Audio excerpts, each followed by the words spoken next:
നമസ്കാരം. കഴിഞ്ഞ ദിവസം നമ്മുടെ മലയാള ചരിത്രത്തിലെ തന്നെ ഒരു ബിഗ് ബഡ്ജറ്റ് ചിത്രം എമ്പുരാൻ റിലീസായിരിക്കുകയാണ്.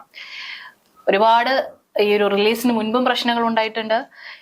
എനിക്ക് തോന്നുന്നു ഈ അടുത്ത കാലത്തൊന്നും മലയാളികൾ ഇത്രയേറെ ഒരു സിനിമയ്ക്ക് വെയിറ്റ് ചെയ്തിട്ടില്ല. കാരണം ഇന്നലെ 27-ാം തീയതിയാണ് സിനിമ റിലീസായത്. 2019 ലൂസിഫർ റിലീസാവുന്നത്. ഒരു 5 വർഷത്തോളം കാത്തിരിപ്പ് അല്ലെ. കഴിഞ്ഞ ദിവസമൊക്കെ രാവിലെ മുതൽ ഓരോരുത്തർ അലാം സെറ്റ് ചെയ്ത് വെക്കുന്നത്, സിനിമയ്ക്ക് പോകാൻ വേണ്ടി അലാം സെറ്റ് ചെയ്ത് വെക്കുന്നതും തിയേറ്ററിലെത്തി രാവിലെ ഉറങ്ങാതെ കാത്തിരിക്കുന്നതൊക്കെ തന്നെ എല്ലാവരും സ്റ്റാറ്റസും സ്റ്റോറിയും ഒക്കെ ഇടുന്നുണ്ടായിരുന്നു. ഏതായാലും സിനിമ ഇറങ്ങിയതിന് ശേഷം ഒരുപാട് രണ്ട് രീതിയിലുള്ള കമന്റുകളും അഭിപ്രായങ്ങളും ലഭിക്കുന്നുണ്ട്. സാധാരണ ഒരു സിനിമ ഇറങ്ങുമ്പോൾ ലഭിക്കുന്നത് പോലെയൊക്കെ തന്നെ. പക്ഷെ എന്നിരുന്നാലും ഇപ്പോൾ അതൊരു നമ്മുടെ പൊളിറ്റിക്സിലേക്ക് നോക്കുകയാണെങ്കിൽ തന്നെ ഒരു പൊളിറ്റിക്കൽ ഇമ്പാക്ട് ഈ ഒരു സിനിമ ഉണ്ടാക്കിയിട്ടുണ്ട് എന്നുള്ള ഒരു ചർച്ച ഉടലെടുക്കുകയാണ്. കാരണം ഇപ്പൊ സോഷ്യൽ മീഡിയ പേജൊക്കെ തുറക്കുമ്പോൾ ഒരുപാട് കമന്റുകളും പോസ്റ്റുകളും ഒക്കെ കൊണ്ട് ഇപ്പോൾ വിവാദമായിരിക്കുകയാണ്. അതിന് മാത്രം ഉണ്ടോ? പ്രശ്നങ്ങൾ സൃഷ്ടിക്കാൻ മാത്രം ഉണ്ടോ? ഇപ്പോൾ സിനിമ കണ്ട ഒരു പ്രേക്ഷകൻ എന്ന നിലയിൽ ചോദിക്കുകയാണ്. ഞാനൊരു പ്രേക്ഷകൻ എന്ന നിലയിൽ പറയുകയാണെങ്കിൽ ഞാൻ സിനിമ കണ്ടു.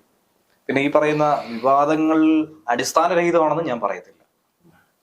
പല രീതിയിൽ പറയണമല്ലോ. ഒരു മാധ്യമ പ്രവർത്തകൻ എന്ന രീതി നോക്കുകയാണെങ്കിൽ പല കാര്യങ്ങളും ഒരു ഭാഗത്ത് പറയാനായിട്ടുണ്ട്. ഒരു പ്രേക്ഷകൻ നോക്കുകയാണെങ്കിൽ നിരവധി കാര്യങ്ങൾ മറുഭാഗത്തുണ്ട്. രണ്ടാണെന്നുള്ളതും ശ്രദ്ധിക്കേണ്ട ഒരു വിഷയമാണ്. അതായത് ഒരു ആരാധകൻ എന്ന നിലയിൽ ഇപ്പോൾ മോഹൻലാലിന്റെ ഒരു ബിഗ് ബഡ്ജറ്റ് പടം ഇറങ്ങുന്നു, ഏറെ താല്പര്യം ഉണ്ടായിരുന്നു. അതിലുപരി താല്പര്യമുള്ളത് പൃഥ്വിരാജ് ഡയറക്റ്റ് ചെയ്യുന്ന ഒരു പടം. അതായത് നേരത്തെ ലൂസിഫർ ആയിരുന്നാലും റോഡാടി ആയിരുന്നാലും ഒക്കെ വളരെ ആകാംക്ഷയോടുകൂടിയാണ് ഞാൻ നോക്കി കണ്ടിട്ടുള്ളത്. പ്രത്യേകിച്ച് സിനിമാ മേഖലയിൽ സിനിമയുമായി ബന്ധപ്പെട്ട് ആഴത്തിൽ അറിവുള്ളതും അതേക്കുറിച്ച് പഠനം നടത്തുന്നതും അതിൽ പുതിയ പരീക്ഷണങ്ങൾ നടത്താൻ ആഗ്രഹിക്കുന്നതായിട്ടുള്ള ഒരു വ്യക്തി എന്ന നിലയിലാണ് പൃഥ്വിരാജിനെ ഞാൻ കാണുന്നത്. അതുപോലെ തന്നെ അറിവുള്ള ഒരു വ്യക്തിയാണ് മമ്മൂട്ടി. ഇനി ഇൻഡസ്ട്രിക്ക് പുറത്ത്, മലയാള ഫിലിം ഇൻഡസ്ട്രിക്ക് പുറത്ത് പറയുകയാണെങ്കിൽ കമലഹാസൻ. അപ്പൊ ഇങ്ങനെ കുറച്ച് ആളുകൾ മാത്രമേ ഈ മേഖലയിൽ ഇതിനെക്കുറിച്ച് ആഴത്തിൽ ഗവേഷണം നടത്തുകയും അത് വലിയ ലെവലിലേക്ക് എത്തിക്കണമെന്ന് ആഗ്രഹിക്കുകയൊക്കെ ചെയ്യുന്ന ആളുകളുള്ളൂ. അത് അവരുടെ അറിവാണ്, അത് മറ്റൊരു വശം.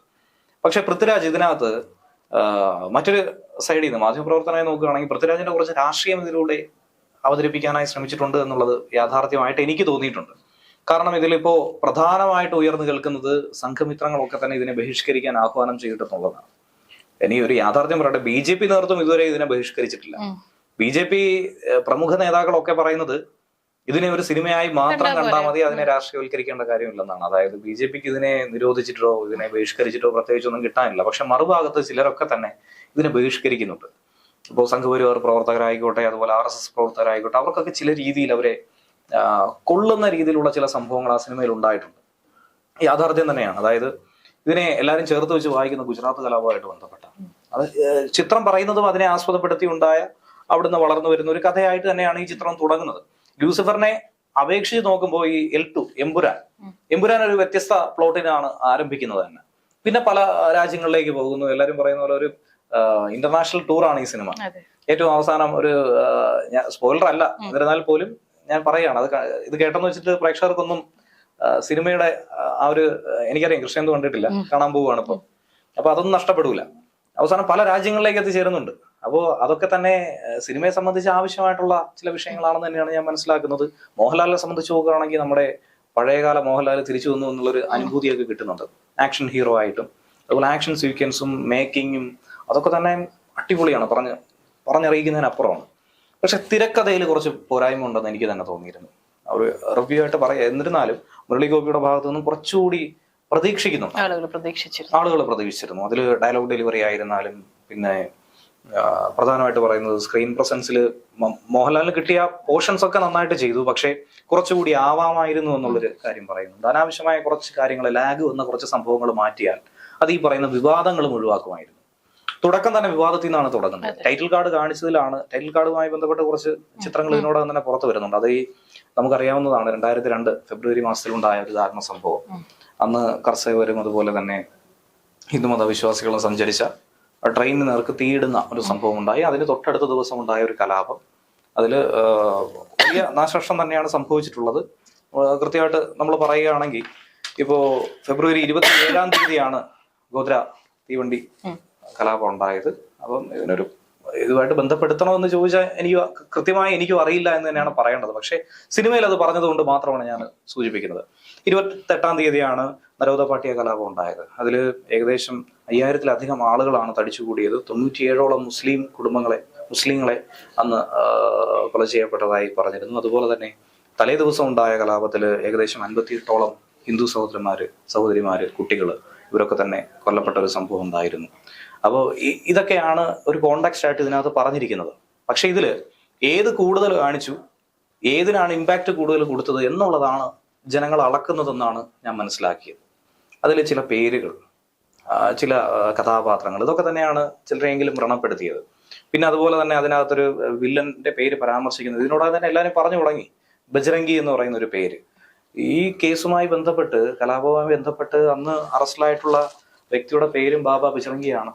അതായത് ബാബ ബജ്രംഗി എന്നല്ല, ബാബു ബജ്രംഗി എന്നാണ് ശരിക്കുള്ള പേര്. ഇതിനകത്ത് പറയുന്ന ബാബ ബജ്രംഗി എന്നാണ്. അപ്പൊ ഇങ്ങനെയുള്ള ചില സിമിലാരിറ്റീസ് കണക്ട് ചെയ്യാനായിട്ട് ശ്രമിച്ചിട്ടുണ്ടായിരുന്നു. അത് പൃഥ്വിരാജ് ഇത് റീവർക്ക് ചെയ്തു എന്നൊക്കെ പറയുന്നുണ്ട്. അപ്പോൾ മുരളി ഗോപിയുടെ ഐഡിയ ആണോ പൃഥ്വിരാജിന്റെ ഐഡിയ ആണോ എന്നുള്ളത്, അത് രണ്ടുപേരുടെ ഐഡിയ ആണോ, അങ്ങനെയുള്ള കാര്യങ്ങളൊക്കെ തന്നെയാണ് ഇപ്പോൾ ചർച്ചയായിക്കൊണ്ടിരിക്കുന്നത്. അപ്പൊ അങ്ങനെയുള്ള ചില സംഭവങ്ങൾ, ഇതേ സംഭവം തന്നെ അവതരിപ്പിക്കാമായിരുന്നു, മറ്റൊരു കോണ്ടാക്സ്റ്റ് വെച്ച് അവതരിപ്പിച്ചിരുന്നെങ്കിൽ എന്ന് തോന്നിപ്പോയി എനിക്ക്. കാര്യം ഇങ്ങനെ ഒരു വിവാദത്തിന്റെ ആവശ്യമില്ലായിരുന്നു. ഇനി മറുഭാഗത്ത് ആലോചിച്ചാൽ പൃഥ്വിരാജ് ഒരു ബുദ്ധിരാക്ഷസനാണ്. അങ്ങനെ തന്നെയാണ് ഞാൻ വിശ്വസിക്കുന്നത്. അപ്പൊ ഇത് ഒരു വിവാദം ഉണ്ടാക്കി നമുക്ക് പോസിറ്റീവ് പബ്ലിസിറ്റി ഉണ്ട്. ഇപ്പൊ ഒരു സിനിമ നല്ലതാണെങ്കിൽ നല്ലതാണെന്ന് പറഞ്ഞു തന്നെ ലൂസിഫറിന് സത്യം പറഞ്ഞ ഒരു പ്രൊമോഷന്റെ ആവശ്യമേ ഇല്ലായിരുന്നു. അത് ജനങ്ങൾക്കിടയിൽ തന്നെ അങ്ങനെ ഒരു ഹൈപ്പ് ഉണ്ട്. അപ്പൊ ഇങ്ങനെ ഒരു കാര്യം പൃഥ്വിരാജ് കണ്ടിട്ടുണ്ടോ എന്നുള്ളത് തന്നെ അത്ഭുതപ്പെടുത്തുന്നതാണ്. ഇനിയുള്ളത് നെഗറ്റീവ് പബ്ലിസിറ്റിയാണ്. നമുക്ക് അതിന് ഉദാഹരണമായിട്ട് പറയുകയാണെങ്കിൽ, ഒരിക്കലും അങ്ങനെ താരതമ്യം ചെയ്യുമല്ല, അത് വലിയ അന്തരമുണ്ട്. സന്തോഷ് പണ്ഡിറ്റ് കൃഷ്ണൻ രാധ എന്ന് പറയുന്ന ഒരു സിനിമ 4 ലക്ഷം രൂപ മുടക്കിയെടുത്ത് എല്ലാം സ്വന്തമായിട്ട് ചെയ്ത്, വൺമാൻ ആർമിയായിട്ട് ഷൂട്ട് ചെയ്ത് യൂട്യൂബിൽ അപ്ലോഡ് ചെയ്തു. ഇത് ഭയങ്കരമായി വിമർശിക്കപ്പെട്ടു. അതിനുശേഷം ഇതെന്ത് ചെയ്തു, യൂട്യൂബിൽ ട്രെൻഡിങ് ആയി, നിരവധി ആളുകൾ കണ്ടു. മുടക്ക് മുതലിനപ്പുറത്തേക്ക് ഒരുപാട് കളക്ഷൻ എന്ന രീതിയിൽ സന്തോഷ് പണ്ഡിറ്റിന് പണം ലഭിച്ചു. അതിനുശേഷം ഒരുപാട് പടങ്ങൾ ചെയ്തു. അത് പുള്ളിയുടെ സ്വാതന്ത്ര്യം തന്നെയാണ്. സിനിമകൾ നല്ലതാണെന്ന് ഞാൻ പറയുന്നില്ല.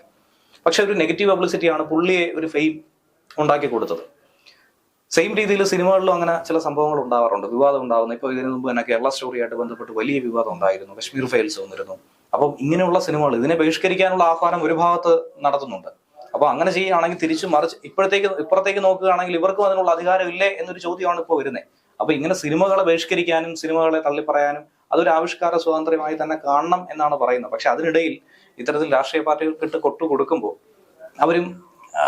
അവര് പ്രതികരിച്ചില്ലെങ്കിൽ പോലും ഒരുപക്ഷെ ഈ അണികൾക്ക് എന്ത് ചെയ്യും, അവരെ ചൊടിപ്പിക്കും. അങ്ങനെ ഒരു സംഭവമാണ് ഇവിടെ ഉണ്ടായിരിക്കുന്നതെന്ന് വേണം മനസ്സിലാക്കാൻ. ഇതിലിപ്പോ കഴിഞ്ഞ ദിവസം നമ്മുടെ പുതിയ BJP അധ്യക്ഷനായിട്ടുള്ള രാജീവ് ചന്ദ്രശേഖർ ഒരു പോസ്റ്റ് പങ്കുവച്ചു. അദ്ദേഹം ഇന്നലെ ഏകദേശം ഒരു 11 മണി 10:50 കൂടിയിട്ടാണ് അദ്ദേഹം സാധാരണ ഒരു മോഹൻലാൽ ആയിട്ടുള്ള അദ്ദേഹത്തിന്റെ ഒരു ചിത്രവും അതുപോലെ തന്നെ ഞാനും എല്ലാ പ്രേക്ഷകർക്കൊപ്പം എമ്പുരാൻ കാണും എന്ന് പറഞ്ഞുകൊണ്ട് ഒരു പോസ്റ്റ് ഇടുന്നു. അത് കഴിഞ്ഞ് ഫസ്റ്റ് ഷോ ഒക്കെ കഴിഞ്ഞ് സെക്കൻഡും കഴിഞ്ഞ് ഒരു ഉച്ച, അതുപോലെ ഇന്നലെ വൈകുന്നേരത്തോട് കൂടിയിട്ടാണ് ഈ പല വിവാദങ്ങൾ ഉടലെടുക്കുന്നത്.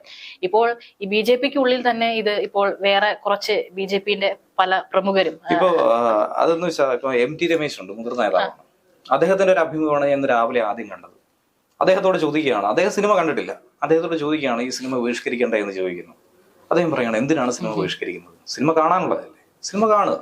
അദ്ദേഹം വളരെ പക്വമായി, നിങ്ങൾ എല്ലാവരും ഒന്ന് കണ്ടുനോക്കണമെന്നാണ് ഞാൻ പറയുന്നത്. അതായത് മാധ്യമപ്രവർത്തകർക്കിടയിലും കുത്തിത്തിരിപ്പുണ്ട്, അത് നമുക്കറിയാവുന്ന വിഷയം തന്നെയാണ്. അപ്പോ ഇവരെ പ്രകോപിപ്പിച്ച് ഇവരുടെ വായിൽ നിന്ന് എന്തെങ്കിലും ലഭിച്ചു കഴിഞ്ഞാൽ അത് നമുക്കൊരു ഇതാണ്, അടുത്ത ഒരു പ്രൈം ടൈമിനുള്ളൊരു വസ്തുതയായിട്ട് മാറും. അല്ലെങ്കിൽ ഒരുപക്ഷെ ഇതിനോടകം തന്നെ ആയി കഴിഞ്ഞു. ഇന്നത്തെ അന്ത്യചർച്ചകളൊക്കെ കണ്ടു കഴിഞ്ഞാൽ നമുക്ക് മനസ്സിലാവും. അപ്പോൾ അങ്ങനെ എന്തെങ്കിലും ഒരു വിവാദം ഉരുത്തിരിഞ്ഞ് വന്നു കഴിഞ്ഞാൽ അതിൽ പിടിച്ച് കയറാമെന്ന് വിചാരിച്ചാണ് ശ്രമിക്കുന്നത്. പക്ഷേ വളരെ ഭംഗിയായിട്ട് അതിനെ ഹാൻഡിൽ ചെയ്യുകയാണ് MT രമേശ് ചെയ്തിരിക്കുന്നത്. സിനിമ അത് നിർമ്മിക്കാനും അതിൽ അഭിനയിക്കാനുള്ള സ്വാതന്ത്ര്യം എല്ലാവർക്കും ഉള്ളതാണ്. അത് കാണാനുള്ള സ്വാതന്ത്ര്യം നമുക്കും ഉണ്ട്. വേണമെങ്കിൽ കാണാം, വേണ്ടെങ്കിൽ കാണണ്ട. പിന്നെ പ്രധാനമായിട്ട് എനിക്ക് തന്നെ പറയാനുള്ള ഒരു കാര്യം, ഇപ്പം സിനിമ ഇന്നലെയാണ് ഇറങ്ങിയത്. ഞാൻ സിനിമ കണ്ടു. ഞാൻ സിനിമ കണ്ടിട്ടാണ് ഞാൻ ഇതിനെക്കുറിച്ച് പറയുന്നത്. മറ്റുള്ള എല്ലാ അഭിപ്രായങ്ങളാണ്. ഞാൻ സിനിമ കണ്ടിട്ടുള്ള ഒരു നിരൂപണമാണ് പറയുന്നത്. എൻ്റെ ഒരു പ്രേക്ഷകൻ എന്ന നിലയിലുള്ള എൻ്റെ ഒരു അഭിപ്രായമാണ് ഞാൻ പറയുന്നത്. അപ്പോൾ എനിക്കത് പറയാനുള്ള ഒരു യോഗ്യത ഉണ്ടെന്ന് ഞാൻ വിശ്വസിക്കുന്നുണ്ട്. അതായത് ഞാൻ സിനിമ കണ്ടിട്ടാണ് പറയുന്നത്. പക്ഷെ ഇപ്പോ ഈ സമൂഹ മാധ്യമങ്ങളിൽ ഇത്തരത്തിൽ പൊങ്കാലയിടുന്ന ആളുകളിൽ ബഹുഭൂരിപക്ഷം ആളുകളും കണ്ടിട്ടില്ല. ഇതാണ് യാഥാർത്ഥ്യം. ക്യാൻസൽ ചെയ്തിട്ട് അതിന്റെ സ്ക്രീൻഷോട്ട് ഒക്കെ അതെ, അതെന്ത് സംസ്കാരമാണെന്ന് എനിക്ക് സത്യം പറഞ്ഞാൽ മനസ്സിലാവുന്നില്ല. കാരണം നമുക്ക് ഇഷ്ടമുണ്ടെങ്കിൽ കാണാം, ഇഷ്ടമില്ലെങ്കിൽ കാണണ്ട. ഇപ്പൊ ഒരു സിനിമ എന്തുകൊണ്ട് ഞാൻ ഈ സിനിമ കാണണം എന്ന് ചോദിച്ചു കഴിഞ്ഞാൽ അതിൽ എനിക്ക് എന്തെങ്കിലും താല്പര്യം ഉണ്ടായിരിക്കണം, അതല്ലെങ്കിൽ മറ്റെന്തെങ്കിലും. ഇനിയിപ്പം ലൂസിഫർ ഞാൻ കണ്ടു, അതുകൊണ്ട് ഇതിന്റെ സെക്കൻഡ് പാർട്ടിന് വേണ്ടി ഞാൻ വെയിറ്റ് ചെയ്യുകയാണെങ്കിൽ നിങ്ങൾ പോയി കാണണം. അതിലിപ്പോ എന്തോ ആയിക്കോട്ടെ, അതിലൊരു അസഹിഷ്ണുത നിങ്ങൾ കാണിക്കേണ്ട കാര്യമില്ല. നിങ്ങൾ ആ സിനിമ പോയി കാണും.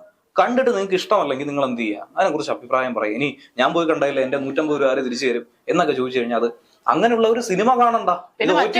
സജസ്റ്റ് ചെയ്യേണ്ട ആവശ്യമില്ല. അങ്ങനെയുള്ള ഒരു സിനിമ കാണണ്ട. അവർ ഇത്രയും ചെയ്താൽ മതി. അവർ OTT-യിൽ വരുമ്പോൾ കാണുക. അത് പറ്റത്തില്ല എന്നുണ്ടെങ്കിൽ അവർ TV-യിൽ വരുമ്പോൾ കാണുക. എന്തായിരുന്നാലും ഒരു വർഷത്തിനപ്പുറം ഇത് TV-യിലൊക്കെ വരുന്നതാണല്ലോ. എല്ലാവരുടെ വീട്ടിലും TV ഒക്കെ ഉള്ളതല്ലേ. അല്ലെങ്കിൽ OTT ഒക്കെ ഉള്ളവരാണ് ഇപ്പോൾ ഒരുവിധം ഉള്ളവരും. OTT കയറി കണ്ടിട്ട് എന്റെ കാശ് പോയെന്ന് ആരും പറയില്ലല്ലോ. OTT എടുക്കുന്ന ഈ ഒരു സിനിമയ്ക്ക് വേണ്ടി മാത്രമല്ല, അങ്ങനെയുള്ളവർ വെയിറ്റ് ചെയ്യുക. എന്തിനാണ് ഈ അസഹിഷ്ണുത കാണിക്കുന്നതെന്നാണ് ചോദിക്കുന്നത്. ഇപ്പം എല്ലാവർക്കും ഉള്ളതുപോലെ തന്നെ അദ്ദേഹത്തിന് ഒരു സിനിമ എടുക്കാനുള്ള സ്വാതന്ത്ര്യമുണ്ട്. അദ്ദേഹം അത് എടുത്തിരിക്കുന്നു. അത് ഇഷ്ടപ്പെട്ടാൽ കാണാം, ഇഷ്ടപ്പെട്ടില്ലെങ്കിൽ കാണണ്ട. കണ്ടിട്ട് ഇഷ്ടപ്പെട്ടില്ലെങ്കിൽ അതിനെ വിമർശിക്കാം, അതിനൊന്നും കുഴപ്പമില്ല. പക്ഷേ ഒരു ഹേറ്റ് ക്യാമ്പയിൻ, അത് ഭീഷണിയുടെ രൂപത്തിലും അധിക്ഷേപ പരാമർശങ്ങളുടെ കാര്യത്തിലും വീട്ടുകാരെ പറഞ്ഞുകൊണ്ടും അതിന്റെ ഒന്നും ആവശ്യമില്ല. ഇപ്പം പലരുടെയും രാഷ്ട്രീയമൊക്കെ പറയുന്നത്, ഇപ്പം ഞാനൊരു പോസ്റ്റ് കണ്ടതാണ്, വളരെ മോശമായിട്ടൊക്കെ കാര്യം. എന്നിരുന്നാലും ഞാൻ എടുത്തു പറയാം, പൃഥ്വിരാജ് ഹിന്ദു, മോഹൻലാൽ ഹിന്ദു, മുരളി ഗോപി ഹിന്ദു, ഗോകുലം ഗോപാല ഹിന്ദു, നിർമ്മാതാവ് ആന്റണി പെരുമ്പാവൂര് ക്രിസ്ത്യാനി, ടോവിനോ ക്രിസ്ത്യാനി, മഞ്ജു വാര്യർ ഹിന്ദു, ഇങ്ങനെ ഫുൾ ഡീറ്റെയിൽസ് എടുക്കുകയാണ്. ഏറ്റവും അവസാനം പറയാ സിനിമ ജിഹാദിയായി മാറി. എന്താണ് ഈ പറയുന്നത്? അങ്ങനെയൊക്കെ ഉള്ള ഒരു മോശം പരാമർശങ്ങളൊക്കെ അത് വളരെ ഇതാണ്. ഞാൻ സിനിമ കണ്ടതിൽ ഞാൻ പറയാം, എല്ലാ രാഷ്ട്രീയ പാർട്ടികൾക്കും ഉള്ള കൊട്ട് അതിൽ കൊടുത്തിട്ടുണ്ട്. അത് മാന്യമായ രീതിയിൽ നമുക്ക് എൻജോയ് ചെയ്യാൻ പറ്റുന്ന രീതിയിലുള്ള സംഭവങ്ങളൊക്കെ ഉണ്ട്.